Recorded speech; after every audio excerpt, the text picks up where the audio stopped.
Hi friends, మనకి APSC నుంచి job calendar అయితే వచ్చింది. గ్రూప్ 2 ఎగ్జామ్ అనేది మనకి సెప్టెంబర్లో ఉంటుంది.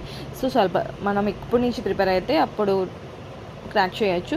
సో మనం సిలబస్ స్క్రీనింగ్ టెస్ట్ యొక్క సిలబస్ అనేది ఏ విధంగా ఉంటుందో చూద్దాం. ఈ ఎగ్జామ్ వచ్చి మనకి 2.5 hours ఉంటుంది, అంటే 150 minutes అయితే ఉంటుంది. ఇంట్లో 150 క్వశ్చన్స్ ఉంటాయి. 150 క్వశ్చన్స్ గాను 150 మార్క్స్ ఉంటాయి. సో మనకి 1/3 నెగిటివ్ మార్కింగ్ అయితే ఉంటుంది. ఫస్ట్ మన దీంట్లో వచ్చేటప్పటికి స్క్రీనింగ్ టెస్ట్, దీంట్లో general study and mental ability అనేది ఉంటుంది.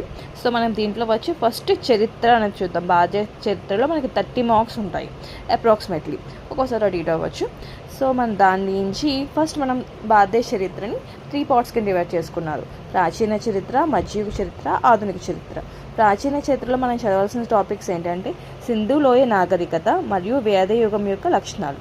ఓకే, బౌద్ధ మతం అని జైన మతం యొక్క ఆవిర్భావం, ఔర్యుల సామ్రాజ్యం మరియు గుప్తుల సామ్రాజ్యం, వాళ్ళ యొక్క పరిపాలన, అప్పుడు సామాజిక ఆర్థిక పరిస్థితులు, మతపరమైన పరిస్థితులు, కళ మరియు వాస్తుశిల్పం, సాహిత్యం.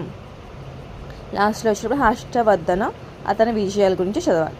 మధ్యయుగ చరిత్రకు వచ్చేటప్పటికి చోళ పరిపాలనా వ్యవస్థ, ఢిల్లీ సుల్తానేట్ అండ్ మొఘల్ సామ్రాజ్యం, వీళ్ళిద్దరి యొక్క పరిపాలన, సామాజిక ఆర్థిక పరిస్థితులు, మతపరమైన పరిస్థితులు, కళ, వాస్తుశిల్పం, భాష మరియు సాహిత్యం, భక్తి, సూఫీ ఉద్యమం గురించి, మరియు శివాజీ మరాఠా సామ్రాజ్యం యొక్క ఆవిర్భావాల గురించి, యూరోపియన్ల ఆగమనం గురించి చదవాలి. నెక్స్ట్ దీంట్లో వచ్చిన ఆధునిక చరిత్ర చూసుకుంటే 1887లో తిరుగుబాటు, దాని యొక్క ప్రభావాలు, భారతదేశంలో బ్రిటిష్ అధికారం యొక్క పెరుగుదల, ఏకీకరణ, వాళ్ళ పరిపాలన, సామాజిక సాంస్కృతిక రంగంలో మనకు వచ్చిన మార్పులు, 19వ 20వ శతాబ్దంలో సామాజిక మరియు మత సంస్కరణ ఉద్యమాలు, భారత జాతీయ ఉద్యమం, ప్రాంతీయ దశలు, ఉద్యమంలో వివిధ ప్రాంతాల్లో జరిగిన వివిధ దశల్లో జరిగిన ముఖ్యమైన సహాయకులు ఎవరు, వాళ్ళ సంస్కరణలు ఏంటి, స్వతంత్రం